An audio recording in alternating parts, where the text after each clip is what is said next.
Hey, what's going on, everyone? This is the Community Pod, and I am your host, Lester Class. Each and every episode is going to be filled with amazing stories from amazing people. You will hear the different journeys people went through, or are still going through, to be able to do what they love. From the failures to the successes and everything in between. This is a place to get to know the person behind their passion, because people only get to see the successes and not what it took to get there. If this is your first time tuning in, please subscribe and leave a review if you love the content. Now finally, I would love to welcome you to the Community Pod.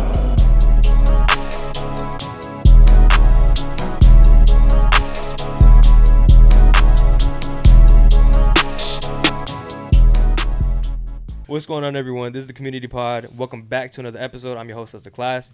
I got Devon Byrd in the building. What's going on, Devon? What's the word, my boy? How's everything? I'm good, man. Chilling. Listen, I'm glad to finally get you in here. I'm glad that we were able to book this. I think it's going to be an amazing episode. I've seen you style. I've seen the individuals that you've been able to style. But before I get into that, would you be able to tell the people what it is that you do? What it is that I do? How did I describe it? I feel like I'm a stylist. He explained that already. One of the many things that I do. I'm a creative. When it comes to modeling, styling, creative direction, all them things, whatever fall in that little box, I guess that's what we call it. Gotcha. Yeah, I feel like, yeah. I mean, you could throw influencer in there, but I don't like that word. But nah. What's the word? I don't like that word. If we could find another word for influencer, but I influence a lot of things as well, and I guess the results of it turns me into an influencer in a way. But we got to change the word. Well. Yeah. So creative. Let's throw it under the box. Creative. All right, cool. That's why we cool. say that. So, Devon the Creative, right? Mm-hmm. Where is it that you found your passion for styling people? Oh, man. Where I found my passion for styling people. I just basically started by, getting dressed myself. It all started by me dressing myself. I was always the type to try to put on fly shit, things like that, things that I thought was wavy. And, I'm from New York, so it's the mecca of fashion. Yeah. So all that kind of came with me. So getting dressed was just like one of the things that I was doing. And actually dressing myself actually opened up my opportunity to styling. So I felt like if I could put something on myself, I had the vision to know what looks like good on somebody else or what fits their style and things like that. So just dressing myself and being into clothes and like looking at different patterns, different silhouettes, cuts and things like that, it just brought me into it. Started to work hand in hand, and it kind of led me into styling. I didn't come into this thinking I was going to be a stylist. Yeah. I was actually approached to style someone, and somebody asked me, like, yo, someone's looking for a stylist. You got to prefer, could you style people? And I never tell myself that I can't do nothing. That's always one of my things. Like, I'm always going to figure it out regardless. So I was like, you ever styled somebody before?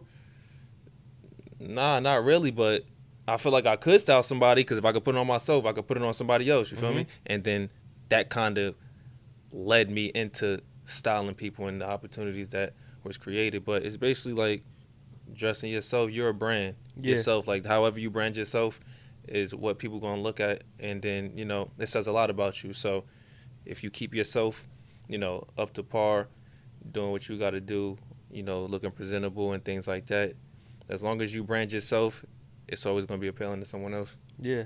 So you mentioned something in there where you said that you never tell yourself that you can't do something. Yeah. How important do you think that is that people imply that in their lives? I feel like that's very important, because you never want to put yourself in a box. I feel like by telling yourself, like, all right, I can't do this, I can't do that, then you're boxing yourself off to certain things. I feel like you have to go out and figure out if you can do it or not. You feel me? So that was just always my thing. Like, somebody asked me, yo, you can, like, basically, let's use it for an example. Since I style, what you call it, men, they asked me, like, yo, could you style a female? Could you style a kid? Even though I never did it before, I would never tell myself, nah, I can't do that. You feel me? I always go into it like, yeah, I could style a female. Yeah, I could style a kid. And I go into it knowing that I can do it. And then I'll find out when I get there. You feel me? Exactly. And then that's how I make that end up happening. Yeah, and then that's how I end up making it happen. So I feel like that's very important, bro. That's one big thing. Like, you never want to box yourself. Got you. And you also mentioned that you are from Brooklyn. No, you're from New York. Yeah. So where in New York? Yeah, Brooklyn. Brooklyn? Of course. Yeah, Then my you know bad. what I'm saying? It's all right. We jumped the gun, but yeah, I'm from Brooklyn, New York. Got you. Yeah, So born and raised. I was born in Brooklyn. Okay. And then I don't know, mate. I might have been born in Queens, but my family's from Brooklyn. Okay. So I was in Brooklyn a lot, and I completely understand and completely agree that there's a lot of it's the mecca. You know what I mean, for styling, having nice Fashion, clothes. Yeah, exactly. Like you gotta, I guess, like, I don't want to say just out there, but I feel like it really stands out where it's like what you wear is what represents what you got going on. Exactly, and it's the culture. You feel me? Yeah. Like you get a lot of culture from being out there and things like that. So when I moved out here, everybody already knew, like, you're not from here. It's like it's something that you're giving off different. That it's you could tell, like, you're not from here, and then that's always been like my stomping grounds, like my concrete where I grew up from, and it's always been like my base. So that's why. Yeah. So like you also, you moved to Carteret around, like, I feel like I could, correct me if I'm wrong, but around your most influential stages in life, right? Yes. Around like middle school, high school, around there. Yeah, high school, middle school. Yeah. So like, would you say that like your environment being around here in New Jersey definitely reflects on your style? Or do you think you take a lot of it from New York? Yeah, I feel like I feel like it's like a mix. You feel me? It's like a mix, but I feel like it's heavily weighed on New York. I can say like 95 New York, 5% Jersey. I can say that, but but I did learn a lot of stuff. Like a lot of who I am as well is also from being in Carteret and growing up. That's why I always shout out Jersey, no matter like whatever chance I get. Like I say, yeah, I represent both. You feel me? Because it made me who I am. You feel me? Like, but like Brooklyn was just like my concrete. Yeah. Like, I can never forget that. You feel me? And I can never let that out of me. And I'm saying, like, yeah, Carteret, it got some. It has its parts. I went through a lot of like styling phases, like phases with dressing and things like that. But I would say that it was just always heavily New York influenced. Yeah. And it's that way because I'm from there. Exactly. You feel me? But I'm not going to take away no credit from Jersey. That's why I always give my flowers to Jersey as well. Got you. And you also, in the last episode, for those that don't know, Edot is on the last episode. You guys would have seen that already. If you guys haven't, go watch it. But Devon and Edot go way back. Yes. And in a lot of ways, correct me if I'm wrong, you guys worked off of each other and were able to build something together. Yes. What does that feel like? Big shout out to Edot. That's my brother. If everybody know the story, I always tell them that Edot is the one that got me into fashion, elevated my fashion. He was one of the first ones that was on the fashion shit around me, and he's the one that, like, he would always do things outside the box that people would look at like, yo, don't do that. Like, I wouldn't do that. Wearing the straw hats, rocking the Chelsea boots, cowboy boots. He was just always elevating his stuff, things like that. And then his photography, great photographer, as everybody know, one of the best of the best. Always my go-to photographer. I don't know no one better. That's not even being biased. Just like the way his mind is created and the things that he do, he's one of the best at shit that I know. And I would call him anytime something is going on. But he's really the one that put me onto this fashion shit. Yeah. Like, I was really out here simple minded. He told me that, like, he was the one that allowed me to take chances. You feel me? Yeah. Like, I was really on some, like, simple New York shit, True Religion jeans, Vampire Life shirt. I had all the Jordans in the book. I had all the phone posits in the book. Y'all can go look back. Go look back at those, though. I had all of them joints. So I was just heavy on, like, on that type of stuff. Champion jacket, Champion hoodie, ACG, like that. Nah, that was like, yo, bro, let me show you, like, some other things. Like, this is what they doing now, this and that, in New York. This is what they rocking, this and that. Like, branch out, like, try some new things. And I'm just like, all right, you know what? And then he just really had me trying new things, like being versatile with my style, keeping me in tune with all the brands and things like that. And he was just like, it was to a point where he was just like, all right, he wanted to focus on his photography. And he kind of just, like, passed me that torch, like, bro, you really doing this fashion shit?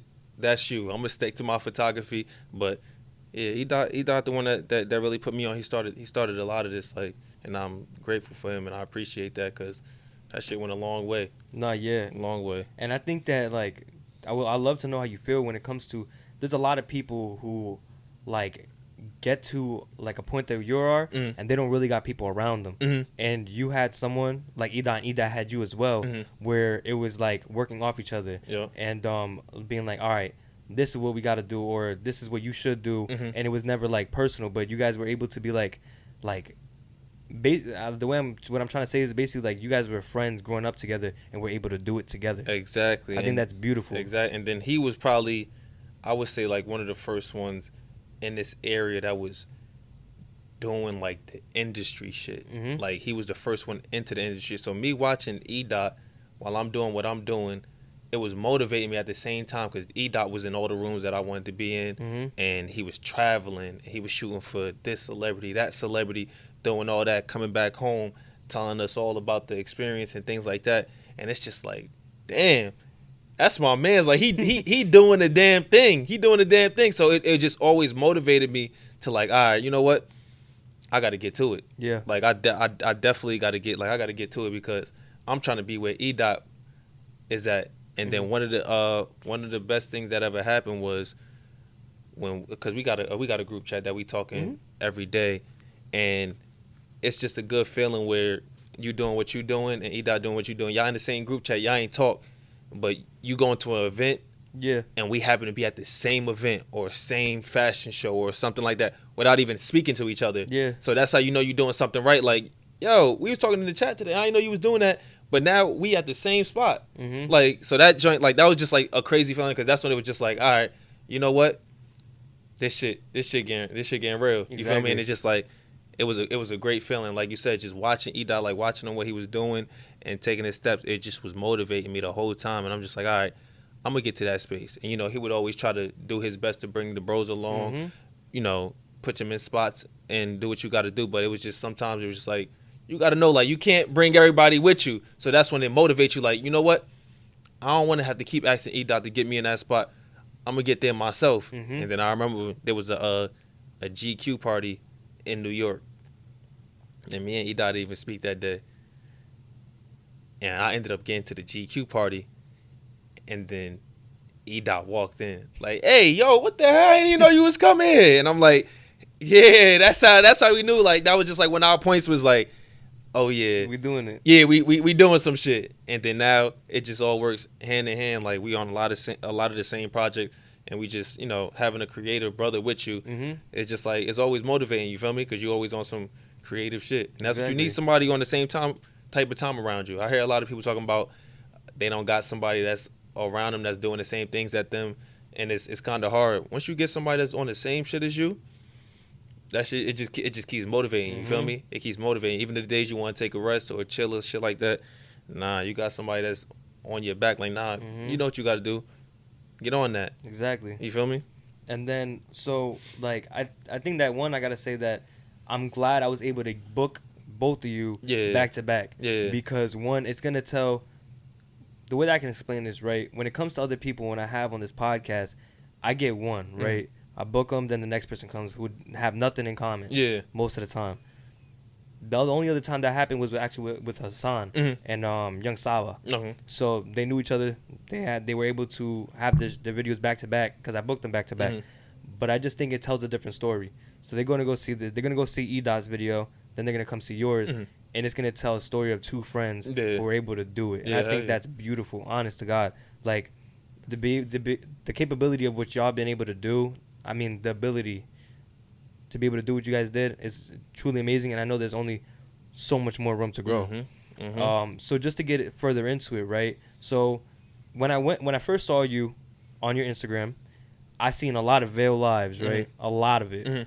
To a point where I thought you were Vale Lives, right? And then I just feel like, do you not that you feel like the face, because I know that there's an owner to it, but what is that feeling like? Do you get a lot of people thinking that you are Vale Lives? Yeah, of course. Yeah, and I mean that's what it was made out to be, though. Okay. You feel me? I was the face of Vale Lives. Okay. Yeah, like you said, there was owners. There's two owners, Brian, Jesse.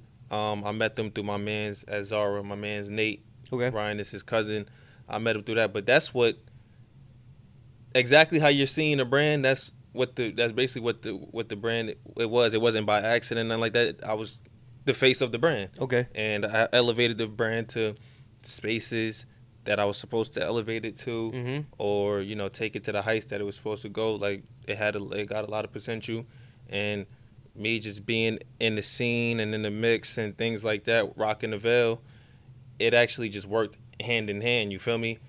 Like it's clothing, and then people were needed to put a face to the brand because Brian and Jesse, they was just creating, and they never had anybody to push it. They was making a whole bunch of heat and things like that, but it was keeping within a small circumference. It was within themselves. They was young kids at the time. They was in high school, 16, 17 at the time, creating fire shit. Of course, they ain't got nobody to push it out. I was a little older than them. At the time, I was 22, maybe 22, 23. So they not going outside. They still in school. So I was just forefacing and pushing it. And then once me rocking it, putting it on, this and that, that's how we created the Vale Lives brand. They thought it was just going to be hey, we just come home from school and just create, and it's nothing. Now I'm putting it on and creating a demand. Now people hitting you like, yo, where'd you get that one-on-one piece? Where'd you get that piece? I'm like, nah, it's only one. It's only for me.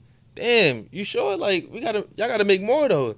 Oh yeah, I'll hit them and let them know to make more. And now it was just like, oh damn, this really is turning into something. Now we gotta make 4 or 5 because we keep making one for you just on some chill joint, and now we can realize that we can make bread off of it. And yeah, so when people see it, that was what it was intended for. Got you. I was the face of the brand, and I was the one that was putting in the groundwork. I was out there giving it to this stylist, giving it to this artist, building that connection, building that relationship, being outside, people, you able to talk to me, you able to see me, this and that. And it's just like, all right, people love a brand that when you know the person, it's more organic. You feel me? It's more real. Exactly. So it's just like, yeah, that's what it's intended for. Got you. Yeah, that's what it's intended for. All right, cool. And I feel like that's insane, right? To hear the beginning of what Vale was, and like to see where it's at now, and what they believe to have. That it was just going to be a local thing, that they were going to just do it for fun, and now there's hundreds of that, maybe thousands of people wearing their brand, and I just think that's amazing. I think I don't want to speak for New Jersey, but I don't think there's. I don't feel like there's a lot of people that don't know about Vale Lives in New Jersey. Oh no, I feel like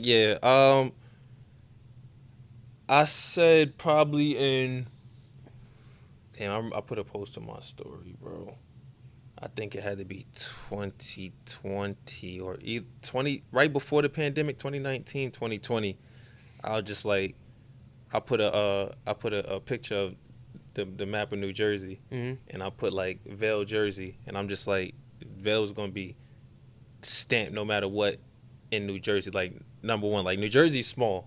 It's in a way for what we do. It's kind of small. Like, and sometimes we don't get the credit. Yeah. Sometimes you don't get the credit. So it's kind of small. So I felt like us taking over Jersey is a bigger feat than trying to take over New York. I would say in a way. Okay. Yeah. So I just feel like Jersey is a smaller space. You can reach everything than to say like we about to take over New Jersey. So I put like Vale, Jersey, and I was just like, yeah, this year I feel like I want everybody in New Jersey to know what Vale is, or you have to have a relationship with us, or connect with us, or anyway. That's why I felt like Jersey people. A lot of people say Jersey don't show love.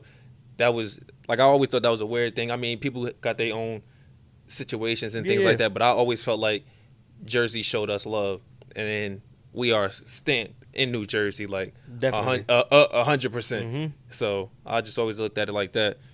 Okay, and then like I just think that like you're completely right. People have experiences here, right? And I feel like for myself, I've had mine. You know what I mean? And I do believe that sometimes. I feel like it's hard to get love anywhere sometimes. You know what I mean? And really, because the way that I see it, right, the way that I put it is, you can't expect people to believe in you if you're not believing in yourself in the beginning. Because in the beginning, when Vale first started, no one was like, this is gonna be the brand. Yeah. Everybody was just, here's another brand. Yeah. And now they became the brand. You feel me? So Well, I was the only one. what do you mean?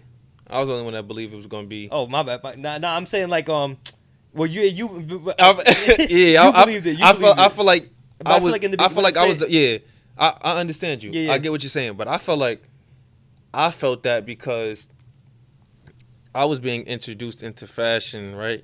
Around like heavy into fashion around 2014, 2015. I would say I got into it late, but it's still early for some people. Yeah. But I got into it late. So when I seen what they were creating as 16 and 17-year-olds, being in fashion at 2015, I knew that they were ahead of their time. So that's what gravitated me towards them. So that's why I was just like, what y'all doing is ahead of your time. Exactly, yeah. So I know these are the ones. And that's why I started to do what I did with Vale, because I knew it was going to take off because they was ahead of their time. Exactly. What they was doing. But I also have to say, I do feel like you're a rare breed when it comes to that. Yes. Because, and that's not me just trying to say that, but in reality, there's not a lot of people that would genuinely support in the beginning of anybody's journey. Yes, absolutely. Like, there's a lot of people that probably still right now that they're looking at my podcast and they're not completely bought yet. Yeah. They're not bought of the idea of Yeah. the community pod. But it's my job to prove them. It's my job Absolutely. to show that it's a possibility and it's going to happen. I'm going to make it happen. The same way they were able to make it happen, and they had somebody like you who was just like, I'm going to make it happen with you guys. That's a fact. And there's not a lot of people like that. So I wanted to ask, why is it so important to you to support other people? Oh man, that's a good question. I feel like I'm big on like everybody can eat, and there's enough opportunities and things like that. Like it's enough opportunity. Like people always say, like, bro, it's enough money out there for everybody to eat. So I'm very big on supporting people because people always supported me, and I felt like my thing is I always say like, you don't have to do that. So for you to go and support me out of your own will, I appreciate that, and I'm grateful for that. Like, cause you don't have to do that. So I feel like it only feels right that I support people back. You feel me? And I'm very big on that. I want to see everybody win. I feel like there's a lot of space. I don't want to sound cliche. I want to see everybody win, but I just feel like it's a lot of space and a lot of opportunity. And I learned that by being like doing what I'm doing, being in this game. Like, there's opportunity for everything, bro, and for everyone. Like, it's a lot of space for everyone to be able to do what they do in their respective lane. I feel like I want to help and always be that person to help because people always supported me. Exactly. Without me asking. You feel me? So I feel like, and being the way that I was raised and things like that, I feel like, yo, it's very important to support people. That's why I always put somebody's shirt on, give a repost, do little things like that because it don't cost nothing, bro. Shit don't cost nothing. No, it don't cost. It don't cost nothing to support nobody. That's what I'm saying. It don't cost nothing. So I just feel like I was always big on that because people supported me, and I definitely see it. And I also see the benefits. Like, I know how much like influence and power some people have in certain situations, and that it can really help the next person. And I've seen it firsthand. You feel me? So that's how I'm very, very big on that, bro. And I think that so there's two things I actually want to bring up. You bring up not wanting to sound cliche. I feel like cliches, or the word was invented because of negative people. Okay. Because negative people are going to listen to what you just said and go, here we go. Like another person that thinks everybody can win. Yeah. Because they don't think they can win themselves. Okay. Or they don't want to see nobody else win because they weren't able to win. Yeah. But I do believe the same thing. There's plenty of space for everybody to be able to win. It's just about you wanting to, because there's only so much you could. For example, this is only an example. If you were to not have supported Vale, right? Who was there to support them except for themselves? You know what I'm saying? Yeah. Like, it's about just supporting and being like, okay, like, wait, let me go back to that. So you're supporting Vale, right? You supported Vale, but how much can you support Vale if they're not supporting themselves? You know what I'm saying? Yeah. Those are what these people are saying. He thinks everybody can win. No, the reason is because we want people to win, but we can't want you to win for yourself. Yeah. You have to want to win yourself. So, and then I just think that like when it comes to winning and getting to that point and being able to help other people is because there's a percentage of or like complete genuineness inside you, where it's just you want people to win just because. It's not because you're not going to gain anything from it. It's just I want people to win. And being genuine and being authentic is big on that. And you'll see the growth when you're being authentic. Do you feel like that is? Yes. I think so. I feel like being authentic, people that's real relate to that. I can't say that if you're not authentic, you can relate to it, because that don't make sense. I feel like people that's real, they relate to that. And that's the best thing. People like to feel like they can relate to you. You feel me? They want to feel like, yo, he's doing what I'm doing. I just need to go harder. Or like, oh, he took the same path as me. What I do wrong? Nah, I want you to follow what I did. And if you can relate, like, people, they'll rock with you more if they can relate to you. They don't want to. They don't want to rock with somebody they can't relate to, because it don't make sense. It don't feel real. It don't feel genuine. You feel me? They don't want. They don't want. You can't follow someone that's not genuine, because that's copy and paste. Yeah, exactly. Like, who wants to follow somebody who's just copy and paste? Exactly. So they just like, I feel like, I mean, and that's how you should be. You should always be authentic. Like, you shouldn't do no gimmicks, nothing that's not you, because it's not gonna come off. It's not gonna come off like that. No. People see right through that. Feel me? And then, so to get further into you styling, right? Like, one, I gotta say that, were you always like this outgoing, right? Like, from a young age, were you always like, yeah, I'm gonna do this, I'm gonna do that? Because for you to be where you are, you have to. I feel like there's parts of you where you have to get past the points where, like, I'm scared of asking him if I can do that. Where it's just like, you know what I'm saying? I get you. Damn, I'm trying to think. Nah, I don't think I was always like this. I just feel like my older brother was like the risk taker. Okay. In the family. I think he did everything, bro. He did everything. He'll be the first one to go try whatever, you feel me? Like, first one to go play baseball, first one to go play basketball, first one to wear this outfit, first one to wear that, first one to move out the house, first one to go to college out of state. Like, he was always the one, first one to step, first one to play drums, first one to dance. Like, he was always like that. So he would always break it off. Yeah. So it allowed us to be more comfortable. So I shout out my brother. Like, he was always the one that always did that. So I felt like watching him do certain things, it was just like, oh shit, my brother did it. You know what? I guess it ain't bad at all. So let me do the same shit. So when I got a little older, that's when it just happened. Like, I was always just, you know, a clown, high energy, this and that, and things like that. Like, basically that person, basically that type of energy. And I when I got older, I kind of like, all right, now I'm that outgoing person. I'm the one that talk. I'm the one that make jokes. I do all that type of shit. But when I started off younger, I wasn't like that. Okay. Yeah, my brother had to set that off. Gotcha. And then as I got older, it was just like, yeah, you know what? Yeah. That's cool. I'm good now. Like, I'm definitely doing all that. He set he put the stepping stones. Yes, he put the stepping stones. Got you. Exactly. And then to keep it going, right? I guess we could get into, like, you also were able to help style Kyrie threes, I believe. What was that like? What was that experience like? That experience was, man, it was like, that shit was, I feel like that shit was history, you know. You don't know no other up and coming brand that has a Kyrie collab. So I feel like that was big for the state of Jersey, because it meant a lot to Jersey, you know, Kai being from Jersey. Exactly. And I felt like that was a big thing for Jersey. Shout out Asia Irvin for creating the opportunity.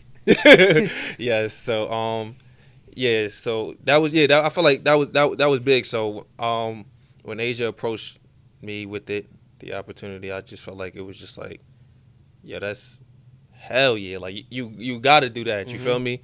You gotta do that. Like, I was like, that's just a no brainer. Yeah, like it's a no brainer. So I was like, yeah, I wanted to make sure that, you know, this one shakes the right way. You feel me? Like, I felt like that was like, yo, this is gonna be big. So they chose, like, I would say like seven 7 designers or creatives, and then we was the only brand. So I wanted to make sure that Brian and Jesse was involved with the creating of the joint. So when we did it, you know, the 7 other designers, they did their certain colorways and things like that. It was on Nike ID, and everybody was just, you know, doing it regular.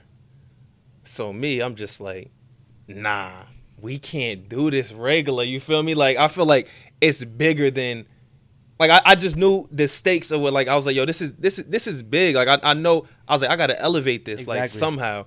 Like, I gotta elevate this somehow. So this was like during the pandemic. So everybody posting their shoe regularly, little stories, this and that. I'm like, nah, I gotta utilize my connection. I said, yo, I need Kai to shoot this shoe with me. You feel me? I'm gonna say, I was like, yo, so it's a shot in the dark. I said, yo, I'm gonna see if I could reach out to Kai and have him, you know, shoot the do the rollout for. I was thinking that like Nike was pushing this shit. Mm-hmm. That's how I was thinking. I'm like, yo, I'm doing this like this is a Nike rollout. Like I'm about to have Kai do that. I was like, and I know it's going to shake. So I was just like, you know what? Edot has to shoot it.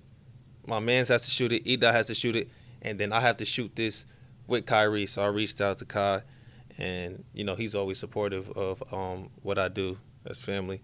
He was just like, yeah, hell yeah, like let's do it. Whatever you got going on, however to help you, you know, he's very helpful with the community and things like that. He knew like how big it would be if this would if this would go down. So he just like, yeah, hell yeah, I'll do it. So he did it, bro. I remember that day. And we took the pictures. He edited. I was like, nah, these pictures look crazy. I said, yo, when this drop, the streets is gonna go crazy, bro. I felt like Nike should have did a whole, like, I felt like for a Nike ID drop that wasn't a general release or nothing like that, I wish we'd have got the numbers and things like that, bro. I sold, and this is why I'm big on my support in Jersey. Everybody supported that shit, bro. Everybody supported that shit. So I felt like I did 200 shoes unofficial off the record. I had people hitting me like, yo, bro, when your joint's dropping again, I went to the store to find your joint, this and that. I said, nah, it wasn't in stores. Like, they like, yo, your joint's still, like, and then I got people that I hoop with, you know, it's like I do my little cardio here and there. Yeah.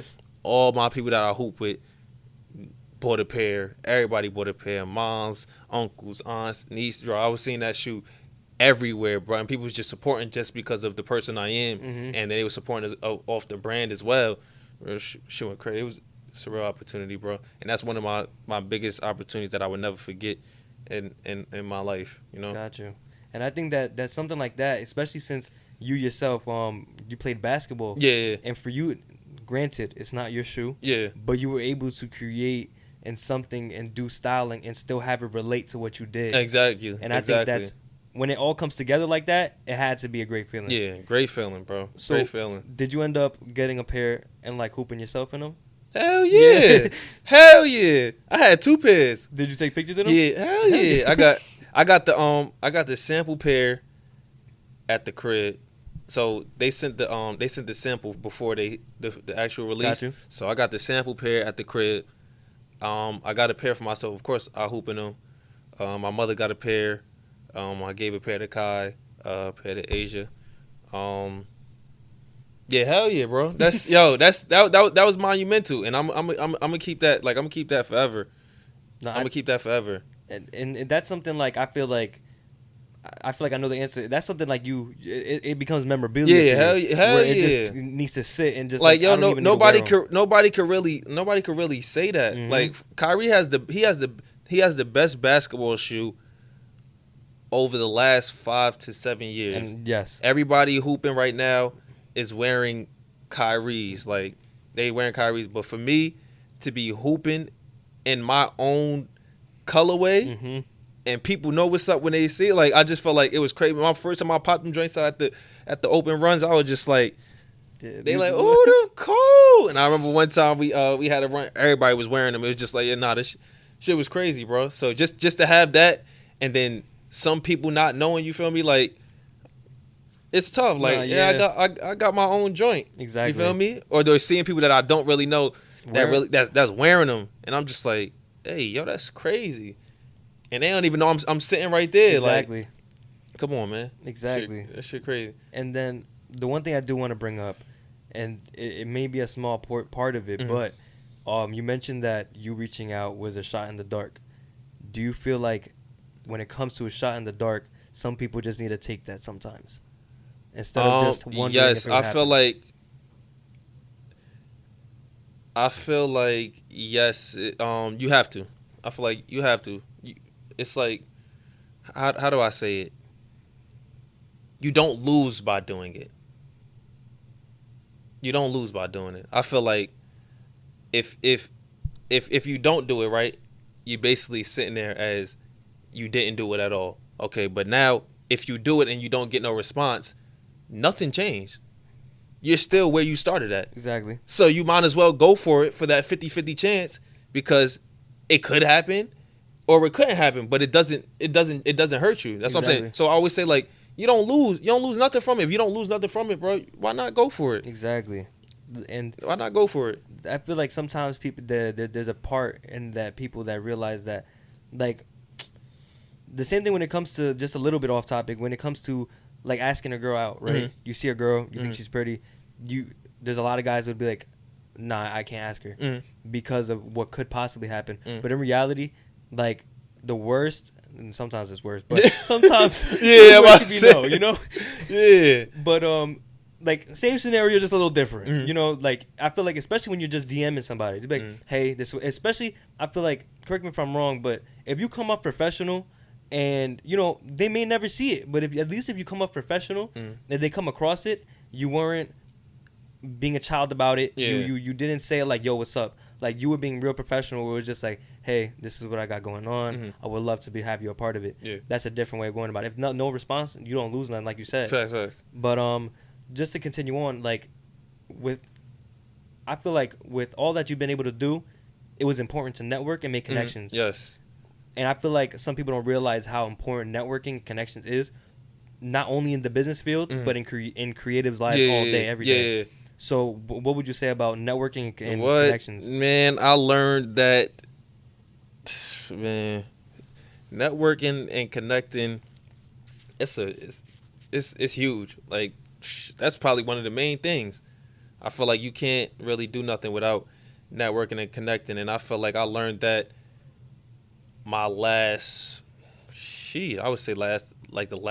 years, I noticed how important that was. And when I say I noticed how important that was, that I don't do certain things if it doesn't involve networking and connecting. You feel me? I don't really club a lot or do things like that. Like, I only try to go to things that's meaningful, that I'll be able to talk to the right person, or that's gonna elevate me to a different space. Like, it came to the point where I don't even take regular trips no more if it doesn't involve work or connecting. You feel me? Exactly. Or networking. Or I don't go to certain spots unless networking is involved in things like that. So I feel like networking is very big, and you'll see the results from it. And you can't do a lot of things without networking. And I always encourage everybody to network. Like, network. The word travels faster when it's through other people. You feel me? Like, you're not gonna make it to where you got to get to by yourself. Like, you're going to need help somewhere. Like, you're gonna need help somewhere. And I feel like networking is big, and that's one of the main things that you could take from here. Please network.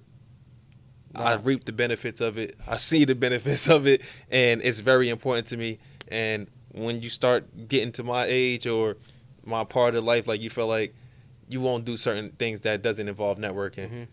Nah, and that's 100% true. Like, I just don't see myself, like, if it ain't business, if it ain't that's gonna benefit me. Yeah. Because in reality, we're here for, we don't even know how long we're here for. Yeah. So I'm trying to be as far as I possibly can be, and never say that I didn't try my best. Yeah. You know what I mean? But what is it like? You know what I mean? Like, being in the room with people that you may not have never thought you'd be in a room with. Where what I'm saying, like, you've been able to style celebrities. I believe that you also been able to style athletes. The list goes on and on. A lot of these, there's a lot of people. I even said the same to Edot. There's a lot of people out there that wouldn't even imagine or couldn't even think that's a possibility for you to stay in the same room as these people. So what is it like actually? Yo, honestly, it's just like it's just like a big game of Instagram, bro. Yo, it's just like it's still not real. You feel me? It's just like you said, I never thought I would be here. So you're still in that moment when you in these spaces. Like, it's just really like a big game of Google. You feel me? Like, it's like, yo, hold on, that's bro from this show. Hold on, that's such and such. Hey, bro, that's such and such. Like, I mean, you don't act fanned out and nothing like that, but it's still not real because you was never expecting to be in that place, or you never looked at yourself to be in that place. You feel me? So seeing all these people and being in the rooms with them, it's just like, hey, yo, that's crazy. Like, you'll still talk about it because it's just like, I'm not supposed to be. I was never supposed to be here. So now that I'm here, it's a testament of what I've done and the work that I put in. You feel me? So it's just like, yeah, it ain't on no like, oh nah, we see celebrities all the time. Nah, it's whatever. It's shit normal. You feel me? Nah, you still in this shit like, hey, yo, that's really bro over there. That's crazy. And then they come and they, out of respect, they come piece you up or some shit like that. You like, oh shit, the fuck going on? You like, yeah, nah, it's still crazy. So you still be like, I don't know the word for it. It's just like, it's still just shocking. Yeah, it's still shocking because at the end of the day, you say, like you said, you don't fan out. Yeah, you don't fan out. Not like, come on, you keep it P, but you don't never fan. But it's just like, in the back of your mind, it's just like, yo, this is crazy, bro. Like, I never expected to see such and such, or be in a room with such and such, exactly, or sit next to such and such, or sit there and freestyle with such and such. Like, shit like that be going on. Like, it's crazy. Like, so it's still surreal, bro. Nah, and I think it's always gonna be like that because just you know that, like, I ain't never imagined myself being here.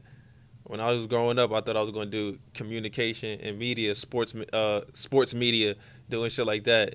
And how I get into styling, how I get into the room with this person, that person, this person. You start seeing movie stars, TV stars. Like, you like, damn, hey yo, that's, hey yo, this cuz right here. It just get crazy like that, bro. Like, it's crazy. Okay. And like, there's one part that I do want to ask you, right? You said that you never thought that you would be in this spot, right? Doing what you're doing. Why do you feel like that is? Why do I feel like that? Because when I came out of college, I wasn't planning on doing no styling. I wasn't planning on doing none of this. I came out of college. Like, when I was in college, I was taking classes for, like I said, sports media. I thought I was going to be a sports broadcaster talking about sports and shit like that. So that's why. So when I came out of college, I ain't do no internships. I ain't have no jobs lined up or nothing like that. So my thing was, I was like, yo, I didn't even know where to look or nothing like that. So my thing was like, damn, I only know two things: sports and fashion.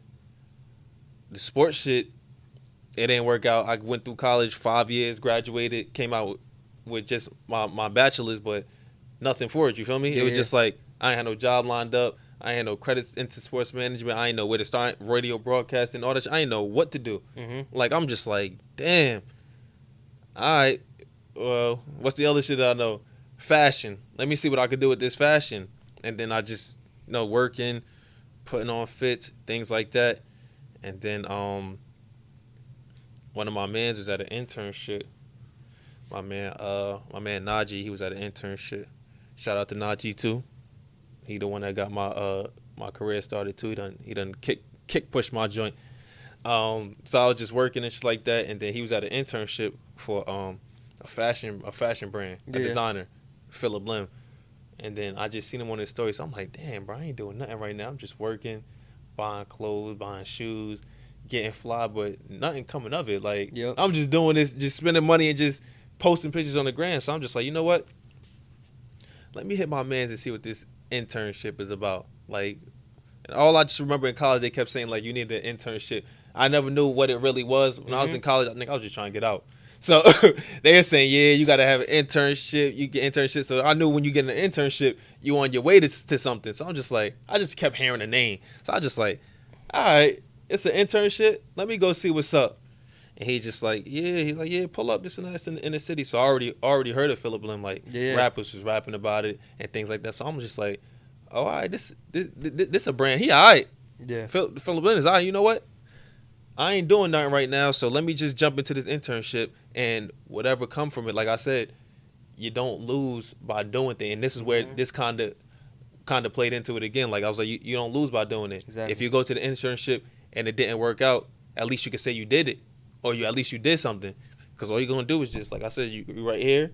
You're gonna go forward. You're gonna try it. It don't work. You're going right back. You ain't losing nothing. So I was just like, all right, let me go in and try it. And that was the best decision of my life. I'm glad I took that internship. Well, the reason I'm agreeing so much is because I'm in the same spot. I just graduated.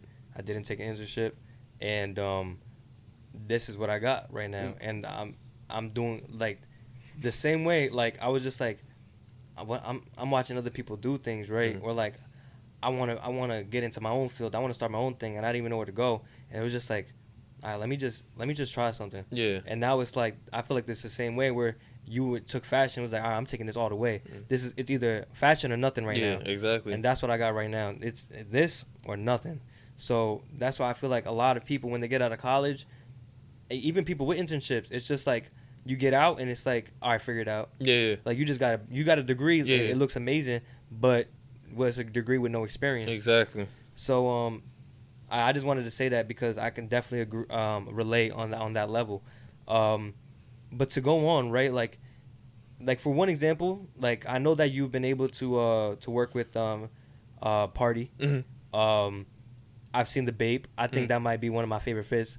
I think that Bape jacket is hard. Appreciate it. But like I just think that like for one, like you mentioned that fashion was something that you at one point in life you really didn't think was gonna happen. And I think that like as we grow and we learn who we are as an individual, there's a lot of times where we're gonna sit here and be like, I never thought I was gonna be here. And I just gotta say, I want to give you your flowers because I feel like sometimes when you're working so hard and you're on the grind and you're trying to figure things out, you sometimes get to forget to appreciate or live in some moments. Yeah. Because we're so busy trying to get to where we want to get to, but in those little steps that we're getting to and we're feeling them, and the road is how do I say this? The light is getting brighter every time that we forget that the light's getting brighter. Yeah. You know what I mean? So I just want to give you your flowers and Appreciate tell you that, you, bro. of course. I think what you've been able to do and what you're doing currently is amazing. What I do want to ask is, have you been able to establish a point to where styling is every day, full day, there is no other career? As in, like, there's no part-time. This is your full-time. Yes. And that's the part where, same thing with Edot, I'm giving you your flowers. Because that is an amazing accomplishment. Thank you. Appreciate that. Yeah, thank you. So what does that feel like to be self-employed? I mean, it's a blessing. Yeah, bro, you just gotta take that leap of faith. I remember my first time when I was about to quit my job. I was nervous as hell, bro. I was just like, damn, is this it? Like, can I do this? Like, how I'm about to manage this and that? And I remember, like I said, Edot took the leap of faith. Of course, first quit the joint. Like, yeah, I can't do this anymore. Like, I'm getting booked for this. I'm getting booked for that. Like, yeah, bro, your time coming.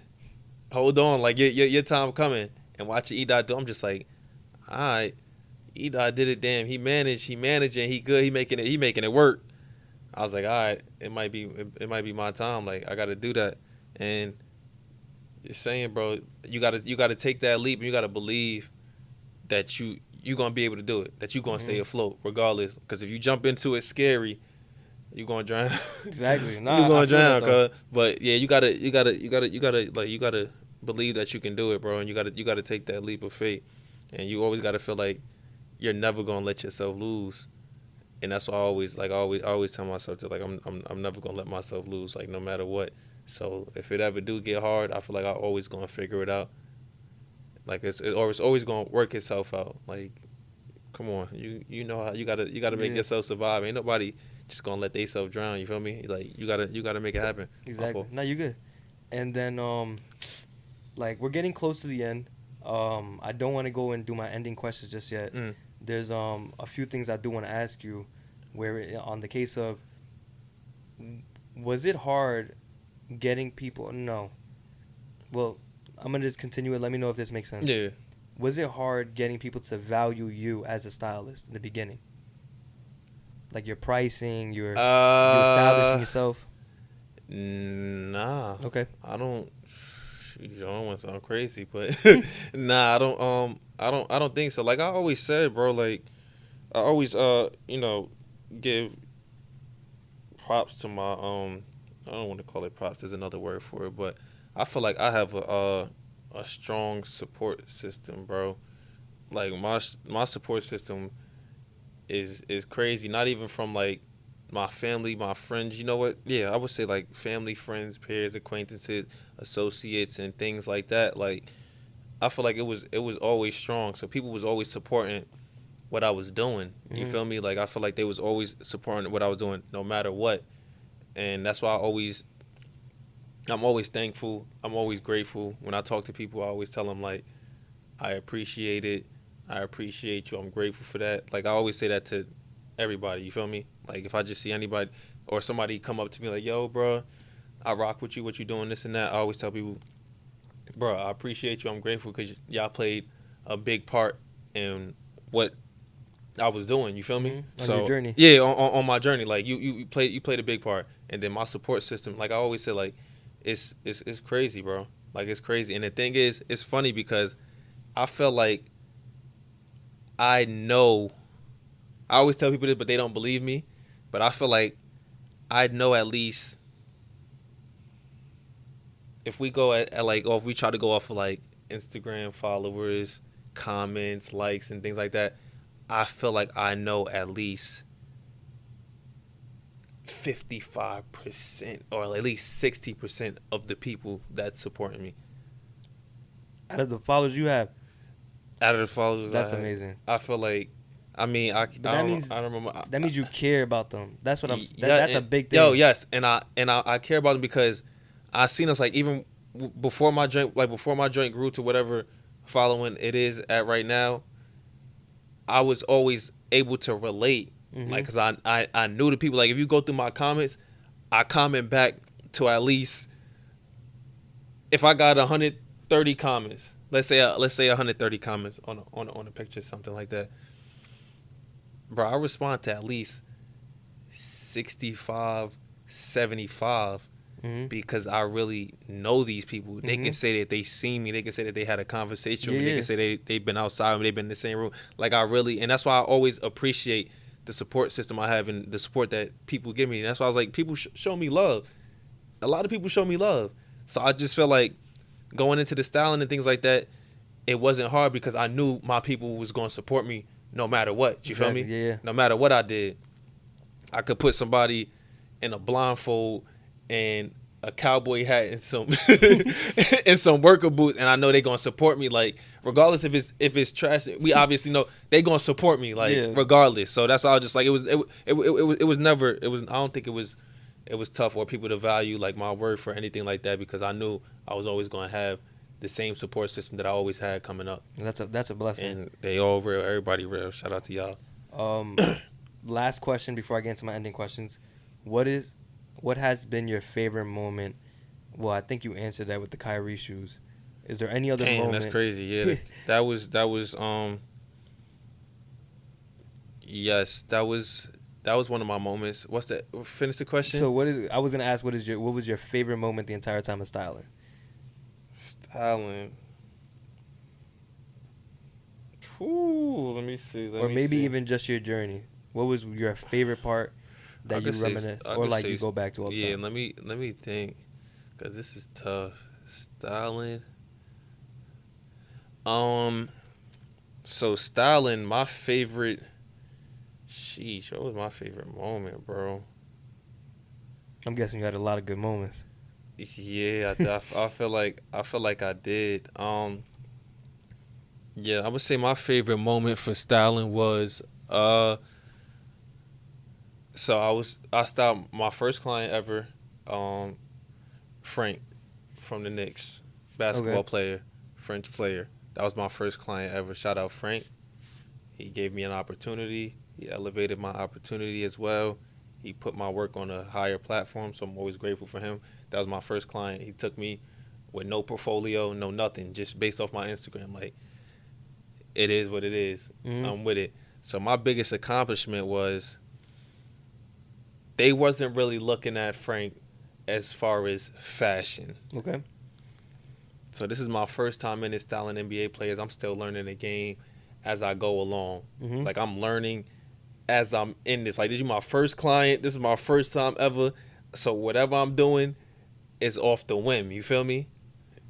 So I'm doing that. I'm styling him this and that. He wasn't getting no what you call it before, no press or nothing before this. Yeah. Once I started styling him, he started getting press. Boom. He started getting press. Frank ended up my first year. Frank ended up winning most improved on the league fits. Wow. In my first year of styling him, he ended up winning most improved, and that's when I was just like, wow. And first of all, I didn't even style him for a full season. I only styled him for a half a season. Then the pandemic happened, so I didn't really give my full potential either. Yeah. So based off of what the little that I did and what we worked with in that time, he won most improved in the league for fashion. And I was just like, oh shit, I really could do this.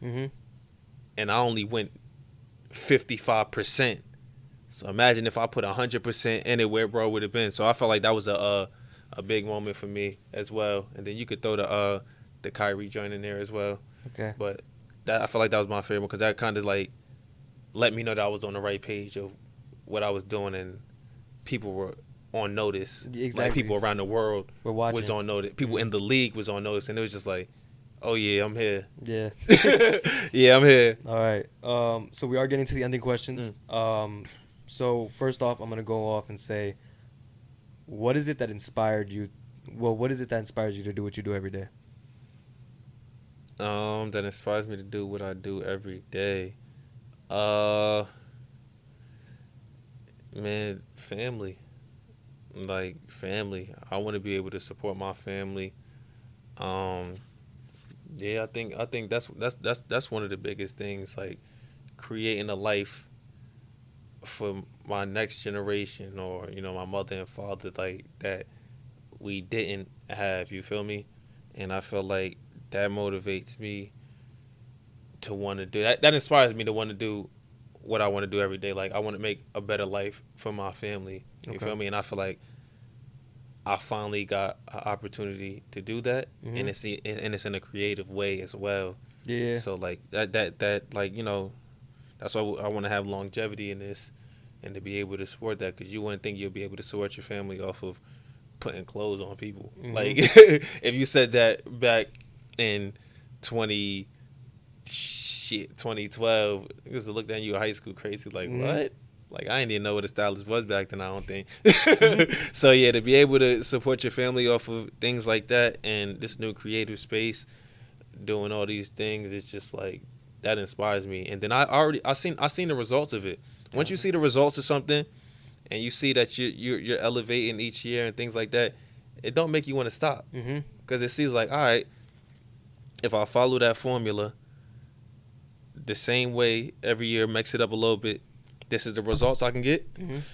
I ain't gonna stop. Exactly. Shit, I gotta keep it going. So I feel like seeing your results and seeing your growth and things like that, it makes you want to keep going. Okay. Like if you do what you got to do and you don't see no results, it just probably have you like, this not working. Gotcha. But if you figure out a formula and it works, and you see the results of it, it's gonna make you keep going. Other question, right? So there's 2 more left. Yep.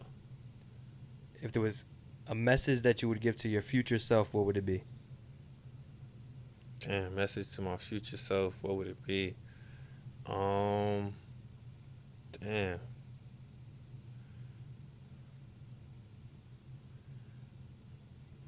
That's a good question, bro. Because sometimes, like a lot of people, they usually ask when you're a child, but I also feel like you got to look at it as that child lived, he's gone through things. Exactly, but you have no clue what's to come. Yeah. Okay. I would say you did everything right. You did everything right. Keep following that same pattern. Keep following them same steps, the same blueprint. Keep following the same blueprint, it's only going to create better results.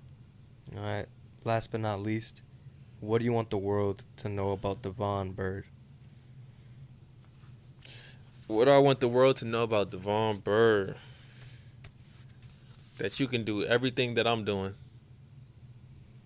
As long as you put your mind to it, you can do everything that I'm doing. I ain't go down no different path than anybody else. I just feel like if you stay with it and you stay grinding and you stay on it, like I said, the results is always going to be there. The results is always going to be there, and I'm always going to support who support me, and I want to appreciate that. I'm always going to support who support me. All right. That's one thing. All right. All right. So that is the end of the podcast. Devon Byrd, I just want to say I appreciate you for being here. Because of you and all the guests that I have on, I wouldn't be able to do everything I'm doing. Y'all inspire me in more ways than y'all could imagine. I can only dream and make my dream come true through y'all. So I'm going to do everything I possibly can to get this podcast to where it needs to be. Yes, sir. So thank you for being here. To everyone that's watching, thank you for watching an amazing episode. If you're watching on YouTube, please subscribe. Wait, I didn't let him get his piece. The cameras now are yours. So if there's anything you want to say, if there's anything that you want to say at all, any advice, anything you got going on, this is your opportunity. Always know your worth. Never let somebody disvalue your worth because you know what you do, all right? That's what I want to say. I'm going to cut it short. Yeah, we can cut it short. All right. So this is the Community Pod. If you're watching on YouTube, please subscribe, leave a like, leave a comment. Let me know your favorite part. Put up post notifications so you never miss a future episode. When it comes to the audio platform, people, please leave a review. It allows other people to find my platform. Also, download multiple episodes. Watch multiple episodes. It allows more people to find my platform, like I said. Other than that, last but not least, anybody that's new here, welcome to the Community Pod. I'm building a community of like-minded individuals who are working their ass off to get where they want to do and chase their dreams. And the people who have been here, thank you for watching as many episodes as you possibly have. Y'all are what keep this going. So thank you so much. Yeah, run all them episodes up. Support the Community Pod. My man Lester doing a good thing here. And y'all come jump on the pod. Don't be scared to have a conversation, man. Like we said in the earlier episode, support is free. Mm-hmm. It don't hurt. I ain't lose no money supporting. Like, support is free, and he doing a good thing here. So I appreciate shout out that. to my man Lester, man. Y'all come support the pod, you heard? I appreciate that. Devon, we're out. Peace.